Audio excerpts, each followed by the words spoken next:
Hi there, it's Kevin with Rogue Deck Builder here with instead of Tuesday Brews Day, kind of a Tuesday Brews Day because you're going to see some of the decks that I've been toying around with here on Arena, but more of a Tuesday Rant Day, once again about the state of just Magic. And to be honest, we're actually not in the worst of standards. I'd say the pre-rotation or even pre-Kaladesh was worse than this because Kaldheim, not Kaladesh.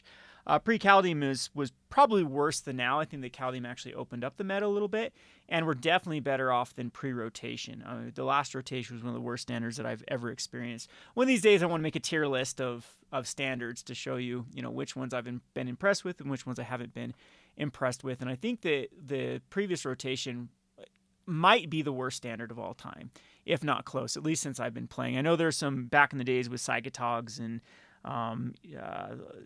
during Urza Saga, before I played, there were some one deck standards and definitely problematic standards, but I definitely don't have any experience playing in those as I was a little kid at that time period. Anyway, so for this video, I just want to talk about where I'm very disappointed with Wizard of the Coast design team, just with the fact that there are so many different synergies and cool cards and combos and things that I think would be so fun to play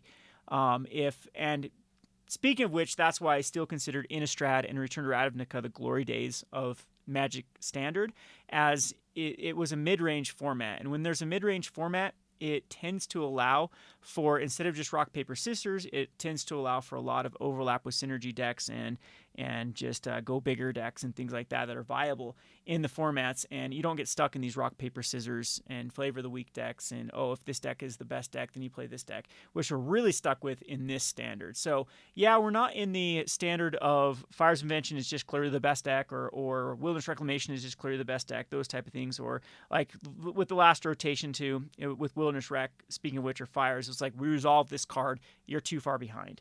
And it's no longer even, it's pointless to even play because there's no coming back from it. This standard is better in the fact that it feels like you are playing Magic more. Like against mono red and mono white, there's still decisions to be made. Rogues, there's still decisions to be made. The only really toxic deck that I would say is in the format at the moment is Yorion Ultimatum, because it really is just to get to 7 mana. Yeah, that's all their goal is: removal, get to 7 mana. Feels very Scape Shift to me. Back when people used to play Scape Shift in Zendikar, that was kind of the same idea, that you just got to enough for Primeval Titan and then hit the Scape Shifts or actually it was Valakut, not Scape Shift when I played. And then it was just, you just win the game right there. Or maybe that was Scape Shift that I played. I can't remember. Anyway, that would be the only one that I really consider toxic. But when speaking of mono white and mono red and rogues, for example, those three I'd put in the category of very unfun to play against because the decks built themselves. I even put cycling in this category. There's no room really for innovation because they chose the clear winners. They chose these cards, and that goes back to Wizards' play design and the people that are over the balancing. They chose these cards to be clear winners, and I think it actually was on purpose. I think that the kind of conspiracy theory of wanting to sell packs and really getting these cards that are playable in other formats like Modern and Pioneer, so people want to chase for these cards, is what they did with these particular cards like Embercleave and Great Henge and whatnot. That they knew that they were extremely potent, powerful cards, but they printed them anyway. And I think when they do that, they are defining the meta for us before people actually have the chance to actually experience it and try to figure out what combos are good and whatnot. So speaking of like mono white, I'm really worried about mono white going forward. We came up with this deck with a post-rotation mono white, and this is just assuming that there isn't a playable mono white card in the next few sets that come out. I mean, we still have Strixhaven, and we still have a core set, and then we have the set that's going to be coming in that then pushes out the, what is it, Innistrad, I believe will be the September set that rotates. That's assuming there's not a mono white card in it. So with no rotation, we still have a pretty solid mono white list, which is just very linear. And that's the biggest issue that I'm having right now with Standard is the curve. It's all about curving out rather than really outplaying your opponents. And it's just the mono red and mono white are curve decks. You just play 1, 2, 3, and then hopefully hit. I mean, they both have Embercleaves with the form of Halvar for mono white or Embercleave for mono red. That if you curve to it, you have these scenarios where you just overwhelm what your opponents are doing, and it's just strictly better than most of the other aggro strategies out there, or most of their mid-range strategies out there that are trying to combat the field in any other way. There are so many cards that I think would be fun. Let's just name a few of them that don't have any see zero play that I think are powerful, potent cards. Like let's go like in green black with Seraph, or the 3/3 that when it dies, you bring a 3/3 token back into play. And it's just sad that those strategies, these are some really good rock type decks, or what we kind of call the green black rock, where those were in between like an aggro and a mid range strategy. It was one of those recursion or value based decks. Those decks are so unplayable because A, they don't put enough pressure on the Orion decks, and B, even though those are typically and historically speaking in Magic going to be able to beat the aggro decks and be able to compete versus the control decks because you outvalue and go over the top, they do neither in this format because mono white is just so pushed and mono red is just so pushed with their specific pieces. What makes mono white and mono red so problematic right now is every one of their pieces is just insanely good in a vacuum, like by itself, not even having to synergize it with anything else. That these cards are just strictly better. And then you put on top of the fact, like it used to be in Magic, that you had to pick. Do I want a card that's just good by itself, which has very little synergy with the other cards in the format, or do I want a card that is bad by itself and has extremely good synergy with the other cards in the format? Unfortunately, we're stuck in like a hell scenario where that's both. Where the good card, the card that is just strictly best in its slot, is also strictly best synergistic-wise with other cards. So this is what I came up with, like a non-rotating white. With we have basically two power creatures for 1 mana with the Archpriest of Iona and the Usher of the Fallen. So mono white's still going to have a pretty aggressive curve when it goes into a 1-drop into the Luminarch Aspirant. The problem is they are losing the Alisade and the Dog, which did give them their indestructibility aspect to that, or the unblockable aspect to that, which might actually make it so that mono white is a lot more fair to be able to combat with like control. However, we do have some good recursion cards with the Beskari Shieldmate. The Core Blade Master has very good synergy into a Maul the Skyclays or a Luminarch Aspirant, and I mean this shell is super good right now with the bones of mono white. Going forward, you still have Maul the Skyclays, which I think is one of those cards that pushes out the diversity. It's what we call a Wild Nikado card or a Tarmogoyf card. Originally, Wild Nikado was banned and had nothing to do with having like an overwhelming win percentage. The problem they found with Wild Nikado is it pushed out so many other cards that it was just like, well, might as well play Wild Nikado. And Tarmogoyf has played that particular route in Modern for a long time until they just finally gave up and said, okay, Tarmogoyf is going to be like a lightning bolt. It's just going to be a card that it defines the format. Here's the 2-mana card that you're going to have to be able to beat Tarmogoyf. You're going to have to be able to answer. I mean, Lightning Bolt's the answer for it, and everything is going to be balanced around that. And I think those type of cards are absolutely problematic for the health of a game long term because they do push out many other cards. My biggest complaint right now about Magic is we have such a large pool in Standard, but only a minute amount of them are available to be are playable right now in Standard. And I don't think it's because of like the cards are necessarily bad. Like I was saying, like Seraph and the other green black card I mentioned before, and many of these other cards that I'm playing with are actually, their power level is quite high. But that just goes to show that the power level of some of these cards are even that much higher, that it pushes those cards out from playability. And people can argue with me that, yeah, that's been every format. You know, we had Energy with Kaladesh. We had I'm trying to think of the Emrakul in the Innistrad, those type of formats with the sacrifice and the tapping things down and whatnot, that just were strictly better than most other cards. But I think that when design goes about designing a set, they need to look at those cards, how they are in a vacuum, in by themselves, are they just the strictly best card? And then evaluate them there and make the changes necessary. A lot of the problematic cards actually have come from design thinking they aren't playable and then pushing the power level. That's what happened with Oko. Apparently that's what happened with some of the adventure spells, is they really wanted that to be a focal point, and they're like, okay, so put an extra toughness or an extra power on this, and then that's where they become a card that would have had these kind of neat little synergy, you know, a 2-for-1 card into, wow, this is the best slot because it's not only a shock, but it's also a 4/3 for 3 mana, so now it's just strictly better than everything ever printed as far as a 2-for-1 card. So I hope that they, going forward, design team will kind of scale that back and instead of trying to push particular strategies or archetypes and trying to define the format for us, that they look at cards and try to balance them in a entire, taking into account an entire. I mean, I guess that is just maybe it's too much to ask right now, and that's the only way that people that we there's a solution to this is banning, and it frustrates me that Magic players are so against banning because it's something I think is necessary for the health going forward of any format is to be more ban happy, not less. I think being conservative bans is actually pretty bad for the game. I get it. When people actually buy cards, there's that monetary aspect of it, and then a deck gets killed, and then it leads to a pretty sour taste in the mouth. But if you look at any of their digital game, if we were to put them to the same, like if I were to expect this of like League of Legends or Dota to be like, oh, you better balance it perfectly with the new patch or else, then that's something that I think is unfeasible for them. Fortunately for those type of games, though, they can just make another patch. They can like, okay, we added a stat here that was probably too high, and they can make these little minor changes. Unfortunately, in Magic, you cannot do that. Within like Arena, theoretically you could, but with Paper Magic being attached to like Arena, I think Magic is always going to be in the place where banning is the only solution to mix things up or to correct problems of design that were not caught during the releases. So anyway, that's just my intro to this particular video of the. I think that there is just a goldmine of design in these sets. I haven't been unhappy with Kaldheim or with Zendikar or with I'm unhappy with Throne because Throne was so pushed. But Theros, there's even some gems in it. Ikoria, there's some gems in it that I think would be very fun to play around with.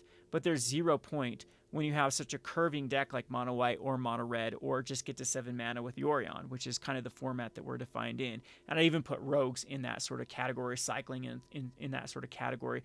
That it's like they gave you just enough pieces that were the strictly best slots, and there's no point to even try to innovate because we've made this easy mode for you just to slap these together and call it good. So anyway, I'm just going to show you, though, what I'm talking about. I feel like there's a lot of fun cards. If I were to take like my favorite cards in any standard format, or ones that I think are really like neat designs or fun designs, I would say the standard is up there. There are some really cool. I like one of the philosophies that's going on right now in Magic the Gathering with trying to print less like vanilla cards and print more cards that actually have unique abilities, unique synergies, and whatnot. And in standard, I mean, there is a lot of fun stuff going on. Here is I'm going to show you some of the decks I've been working on. I've been kind of obsessed with Kicker. I have always liked this Corehelm Chronicler when it came out. And this is what I'm really talking about, though. The power level seems pretty good. Historically speaking, with a card like Corehelm Chronicler, a 2/2 for 3 mana that basically draws a card. So we look at the top 5 cards of the library and get a Kicker card out of it. So it's going to be able to draw a card. And Kicker had some of the better cards. I mean, you have like Into the Royal, which was a powerhouse last time around. It was a very playable card. You even have like Royal Eruption, which is a pretty cool card. In black, you have many of the Kicker cards that are, very reasonable cards to then get with a Chronicler. So it's having this ability to draw a card on a 2/2, and then whenever you kick a spell to then loot, has some cool synergies. There's lots of things you can do, like if you have a graveyard-based strategy with drawing and discarding through this looting with the Corehelm Chronicler, with being able to, then flicker this to maybe find more Kicker spells, or, bounce it back to your hand to find more Kicker spells. This card has always just been catnip to brewers like me to try to figure out the best way to put this in the deck.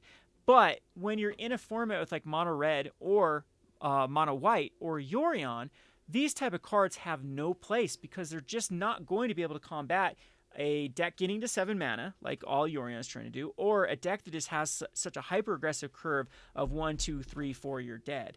And it's just frustrating when these type of cards are printed that you want to play with these cards, and it's just a losing battle at that point to try to brew. Yes, I can be successful. I would say that this is pretty decent. This deck that I have in front of you is pretty decent. It's against like Mono White, but it's just... what I've been finding is when trying to create decks that are good versus a specific archetype is even if you try to go all out to find things that disrupt them or they'll play a lot of removal, play a lot of go over the top type stuff. You end up with the big three, the mono white, the rogues, and the mono red, still have those draws that are going to beat any deck. They're just going to be able to fight through removal with haste or indestructibility, and then they're going to be able to hit cards like Halvar or Embercleave that if you left one threat open, if you stumbled one time with like a tap land or just missing a land drop, you're dead. And it pushed the meta and it's pushed the design space so narrow that there's very few things you can do in standard. I think that's why we see things like Tybalt's Trickery decks and Yorion decks, because there's something that can be like, okay, you're going to race my life total to 20. I'm going to race my land count to 7 and see who gets there first, because the Immersion Ultimatum basically just wins the game. Same thing with like Genesis Ultimatum. And I think those type of cards are just terrible for formats, because they're either going to be so bad that they're going to be unplayable, or they're going to break the format, and there's no in between with those. And I could say the same thing when you really push aggro to be able to not only be incredibly aggressive like mono white and mono red, but give them like the ability to what we call staying power, with being able to give things indestructible, or recur with like Lurrus. Or if you go back into mono red, you have things that everything has haste, or you have Annex that leaves back tokens. They just become insanely complete decks that are just good all around. No matter what you're matching up against, you can feel pretty comfortable that you do have outs or draws that can just beat any deck at that point. And maybe I can just be accused of just not liking good decks. That's a fair point too, because I am a synergy player, I am a brewer, and I do like to try to find the best way to make a card viable in a particular deck. So anyway, I'm just going to show some decks and show my little thought process. This was a deck that I wanted to make over Reflections of Littjara. This is still a card that I think is just a wonderfully designed card. As Reflection enters the battlefield, you choose a creature type, and whenever you cast a spell, you copy it. So getting to 5 mana is where the value's at, and there's some really neat wizards in the format right now with like Shipwrecked Dowser, which then can return an instant or sorcery card from your graveyard to your hand. I wish this was like a 4-drop. This is kind of awkward being a 5-drop. It is a 3/3. It's a little bit bigger than ones we've had in the past. But then this is able to then get back a spell, and if it's copied, it gets back 2 spells, and then you can kind of loop it. I love these type of decks to where you get back like an Unsummon or an Into the Royal, and now that you can actually return back the physical copy of Shipwrecked Dowser and still have the copy that you made with the Reflection of Littjara, and then do it, rinse and repeat, maybe get back like a Royal Eruption with the other one, or a Shock, or another bounce spell that can bounce your opponent's threat, and then you've kind of locked them and you start to grind them out. I love these type of decks. We have the Basalt Ravager that's also pretty fun. When you start making a bunch of copies, then the Basalt Ravager can actually start to grind down your opponents, or even lethal your opponents. It'd be kind of interesting to do this like a dragon deck with Reflections of Littjara, as well as the Terror of the Peaks. But unfortunately, it's just better to go like Genesis Ultimatum. It's going to get more value out of one card that just is just such a duh card. It's just such a push card. It's just something that's going to again be good just by itself. You don't have to hook up any of these synergies or combos. It just is going to be enough value by itself that it pushes this out of the design space. Ovar is kind of fun too. I don't know if it actually is something that wants to be in here, but it's the same thing that you can start making copies of the card that then you unsummon. I thought that was a neat little thing. Same with Gadwick here as a wizard, that even though it is legendary, if you end up copying it Reflections of Littjara, then you're going to be able to draw a ton of cards. Same thing with Baron, Tolarian Archmage. The copy doesn't stick around, but you're still going to be able to return something, and then hopefully you'll be able to draw cards. And then we have like the Tazim Royal Mage, that is another kicker spell too, that then gets copied on the kicker, that then can return cards back from your graveyard to your hand. And of course the Seagate Stormcaller, another card that was so overhyped when this card was printed, that its ability to be a Snapcaster light has some really cool synergies with kick spells like Into the Royal Eruption. If you do get up to high enough mana, this guy can actually win the game just with one spell. So neat little deck, but again, it even suffers from decks that this deck was particularly built to beat. It has some amazing draws versus like the mono reds, mono whites, and Yorions, but all in all, that's one of the big major problems with Standard at the moment, is we have such an extreme of ramp on one end and hyper aggression on the other end. It's very, very tough to build a mid range or a synergy or like a combo light. When I say combo decks, I probably mean more synergy decks, because I don't like combos that just win the game. I've never been a fan of those type of decks that it's just like assemble 2 cards, win the game. I'm more of the combo player where these cards like combo together to make a good synergy. Anyway, there's that deck. So I have been playing a few other decks here. I can kind of show win percentages. It's not impossible to make a rogue deck or a rogue deck. I know this deck's everywhere right now, but I still want to think that I was the kind of the big pusher of this. I mean, people really. I played this one to Mythic twice in a row with the Aura, and before I really tuned the Aura deck, people were playing some pretty bad cards in it, or they're trying to go routes that I think were unnecessary. And I have seen people start to run more on my all-in list because that's kind of what this format expects you to do is go all in. It doesn't want you to be like I don't run any removal in this particular deck. I'm going to try to do things at a faster pace than my opponents are. So mono red, mono white, they do have a little bit of removal and threats. I'm just going to go straight on the removal, make my opponents answer me. And this deck I have done a video on before on my channel. And you can see it's a pretty decent matchup. Its best matchup is probably against Yorion. These are all Yorion piles here. And it's a what is this 13-5 versus Yorion? I mean, this is probably a Yorion deck here. Probably Doom Foretold Yorion.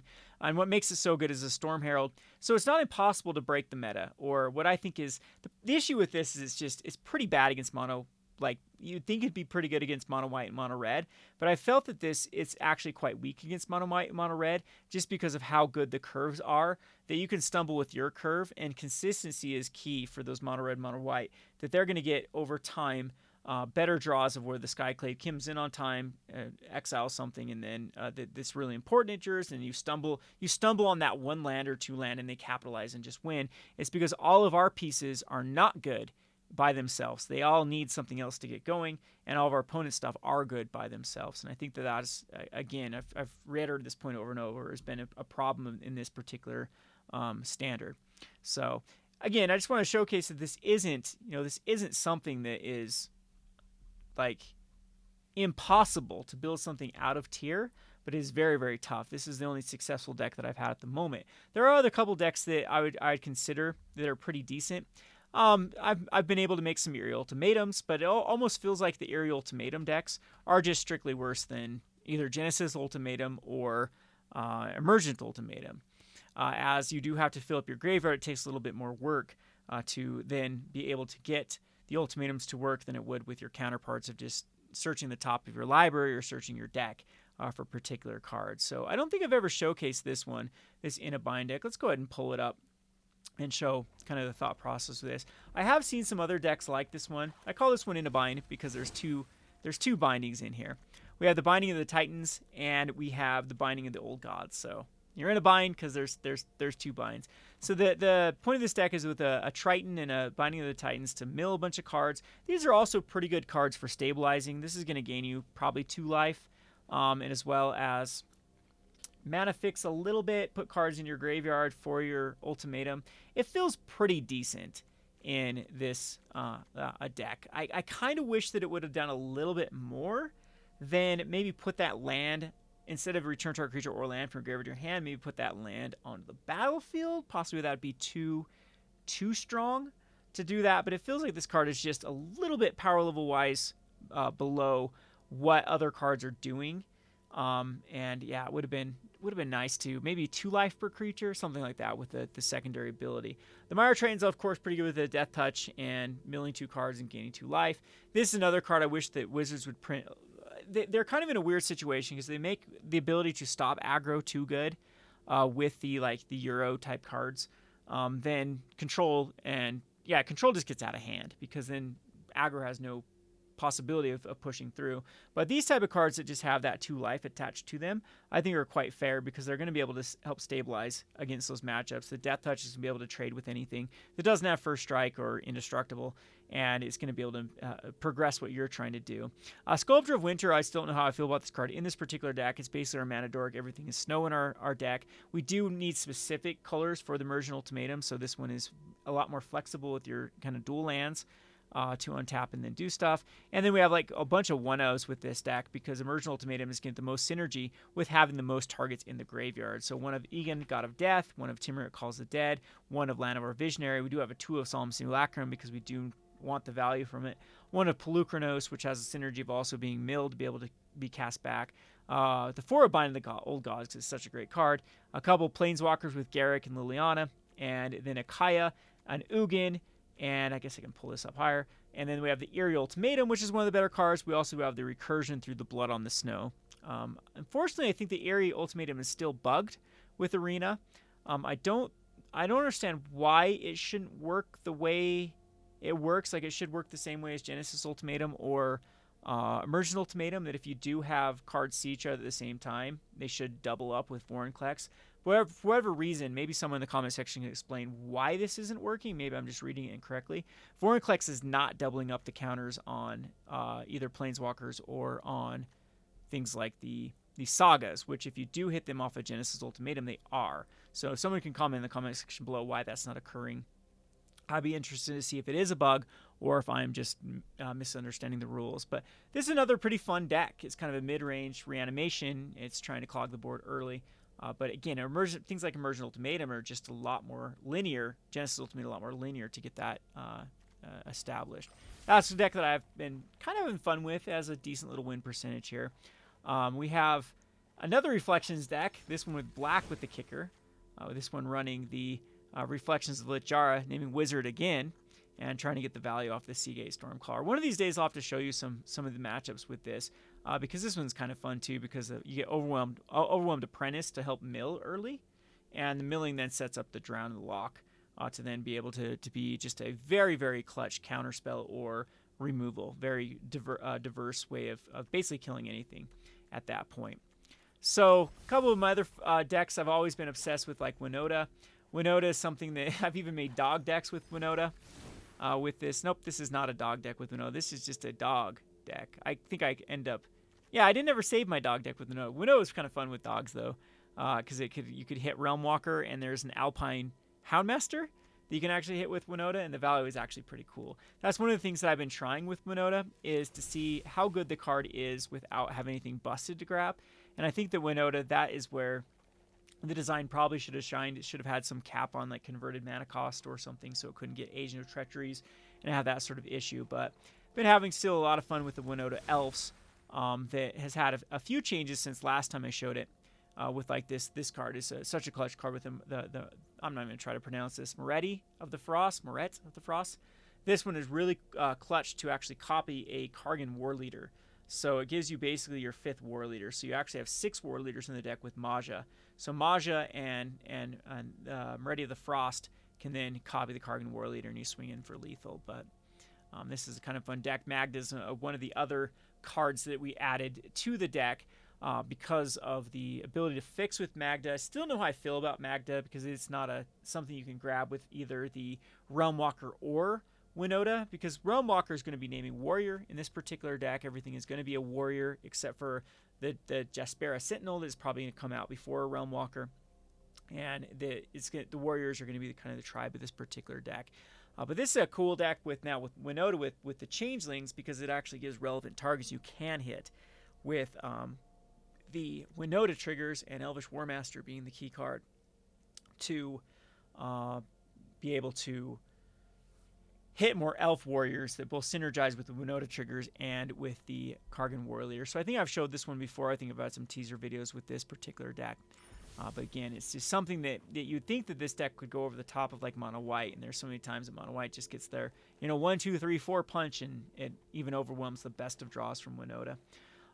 Some of these graveyard-based strategies too, I've shown this deck before, are really synergistic and really fun with like even Grey Merchant. Like this was another card that was a powerhouse back in original Theros with the Pack Rat. And I'm even wondering if like Pack Rat would be competitive in this day and age. I just don't think it would. I think it'd be too easy for these Embercleave decks to just punch through it. And that's it's kind of frustrating that, yeah, I mean, there was Thoughtseize. Who knows? Maybe Thoughtseize was the real key for that particular. I mean, I would actually wonder how good Thoughtseize would be in today's day and age with a really aggressive white deck, a really aggressive red deck, and a Yorion deck that probably doesn't care.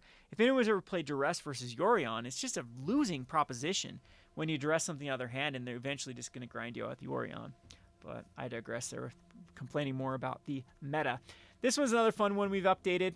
Egan, God of the Death, was a card that I think is just built for this deck. One of the problems with this deck was it was hard to mill enough of your cards with like the Deathless Knights and your Silver Smoke Ghouls. This deck used to be really good versus control, like Yorion decks that used to run Doom Foretold, but now with the Immersion Ultimatum, which is just a win condition by getting the two pieces, this deck is actually kind of bad versus that particular deck. The whole idea of this deck was to be both aggressive. You had some very aggressive draws with like the Archfiend Vessel. The Mire Triton could get back like the Silver Smoke Ghoul. So you have a 1-drop Vessel, a 2-drop Triton attack on the Vessel. Hopefully you mill the Ghoul, and then you can bring it back. You have a 3-1, a 2-1, a 1-1 on the turn, and you have a Deathless Knight that's going to continue to recur, and you're always threatening a Grey Merchant of Asphodel. Like this was always something that did very well versus like the Dimir control decks at the time, but now it's just been really pushed out by these decks that are just need to assemble the 7 mana and just win the game. Couple other options that I've thought about running in this deck still are there's a 2 mana card that gets +1/+1 for every creature in your graveyard. Also has a double black for the Grey Merchant, but it feels very weird in this meta of being able to be just solved with things like the Blood Chief's Ascension or even an early Bone Crusher Giant or Frost, and it's just kind of weird in this particular meta. So that is another deck I think I've showcased there. In fact, I've made some fun decks here too, with cards like this Jund Party deck that tries to get Zagras, Thief of the Heartbeats. This is a fun little combo where the Flying Death Touch haste, other creatures you control get Death Touch. So you synergize it with Finn, the Fangbearer, and then you can lethal in, and then Elvish Warmaster again is something that can work with this deck, with everything being the elves creating warriors that then get Death Touch. And this is also a party deck that also does reduce the cost of Zagras, Thief of the Heartbeat, so it actually does come out as an undercost creature. Another, I think, missed opportunity was party. I think Adventures and Companions have just really narrowed the viability of so many other things. Even like we can even look at Ikoria with Mutate, and I'm wondering how a meta would actually work without these really pushed Companions and Throne cards.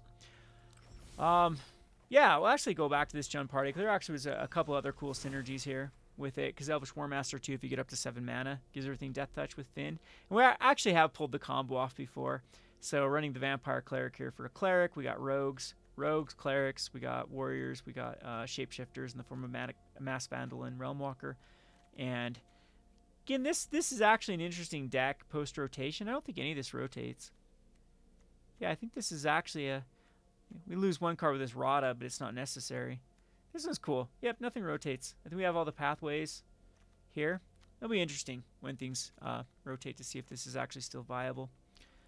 But we'll keep an eye on the Jund Party. I think Party is a mechanic that gets interesting after Adventures run through, because there even is like the core warrior that puts out a warrior for every one in your party. That seems pretty legit. Tazri, Beacon of Unity, there's another card that seems pretty legit if the power level of the format goes down a bit. See anything else here that I think might be cool to showcase? Played a lot of trying to find a lot of variants. I think I've showed this dragon deck before. Got some interesting mill decks, but anyway, I just wanted to keep everyone updated what I've been working on. I still play some Magic. I need to get back to doing actual videos with it, but typically I'm still in that mood where it's tough for me to want to do video. Like every time I record a video, I end up getting mana screwed or frustrated with matchups and things. Just makes such a terrible video. I think I just need to bite the bullet and do like a longer session of it and showcase these type of decks. I tend to focus a lot better when I'm not recording while playing as well. And I do a lot less play mistakes and whatnot. I'm still in that kind of imposter syndrome status where I'm like, I need to get to Mythic again to prove to myself that I am a good player, rather than just having fun with these type of decks and whatnot. But hopefully this does give some inspiration to other people to keep trying to brew with the format. Like I said, there's so many cards. There's so many awesome cards that I wish the the format was a little bit slower and the power level was a little bit down on some of these cards, because it's just a lot of fun cards that they've printed. Like Rally the Ranks. It's another card that it just doesn't fit. I mean, there's a pretty good spirit curve right now in the format with the one drop spirit and the Clarion spirit into plenty of other spirits where you could actually have like a Rally the Ranks type deck. But I don't know where we're at right now with Magic, with the design philosophy always seeming to pick winners and losers before we even have the chance to pick them for ourselves. I hope you enjoyed this video. Let me know in the comment section below what you'd like to see more. I know I've had a lot of people want me to go back to like Modern or to Pioneer. I'd have to load up the old school MTGO. I wonder if I still have money on that account, but we'll see. We'll see if I can get my love back for those formats. I kind of like the Arena, just the way that Arena plays, the not having to continue to sink money into Arena, and just the aesthetics. Arena is just so much better than MTGO. But anyway, hope you enjoyed this video. This has been Kevin with the Rogue Deck Builder. Thanks for watching.